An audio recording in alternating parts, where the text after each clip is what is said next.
Samuel Paty s'est heurté au mur de la bêtise, celle d'élèves et de parents qui savent mieux, sans avoir lu ou vu de leurs yeux ou entendu de leurs propres oreilles. Il s'est heurté à tous ces gens, et j'en fais parfois partie, qui croient doctement une parole parce qu'elle est prononcée par une figure d'autorité. Il en a perdu la vie, alors qu'il essayait d'enseigner le débat d'idées,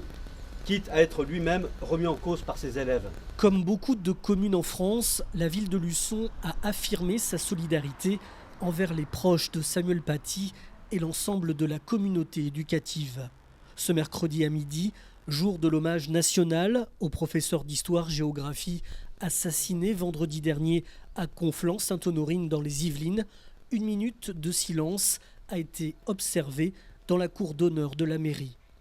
Le maire de Luçon, Dominique Bonin, les élus du conseil municipal, les agents de la ville de Luçon et des habitants se sont réunis pour honorer la mémoire de l'enseignant, mort décapité pour avoir montré des caricatures de Mahomet à ses élèves.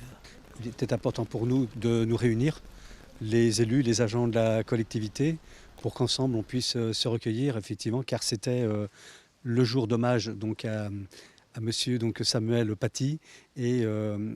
cette ferveur était nécessaire pour nous, pour montrer que la commune de Luçon, comme de très nombreuses communes en France, eh bien, se posait, se recueillait et prenait le temps d'être tout naturellement unis tous ensemble. Malheureusement, cet homme a été décapité. Il faut le dire, hein, le terme est cru, mais c'est ainsi. Il a été décapité alors qu'il était dans son devoir d'enseignant, celui qui est de porter les valeurs de la France à travers donc l'éducation et l'enseignement. L'éducation qui doit être portée bien évidemment par les parents auprès des enfants, et cet enseignement qui est fait donc par les enseignants, et qui, à travers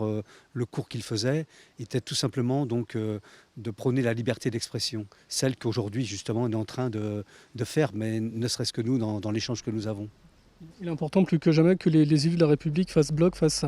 au terrorisme. Nous sommes les élus de la République, nous portons donc les traditions, mais surtout aussi les valeurs que sont la liberté, la liberté, la fraternité, et puis cette fraternité, cette liberté que souhaitait d'ailleurs cet instituteur à travers la libre expression qu'il traduisait à travers ses cours, celle que l'on doit prôner et celle que l'on veut porter pour que plus jamais ça, et puis que surtout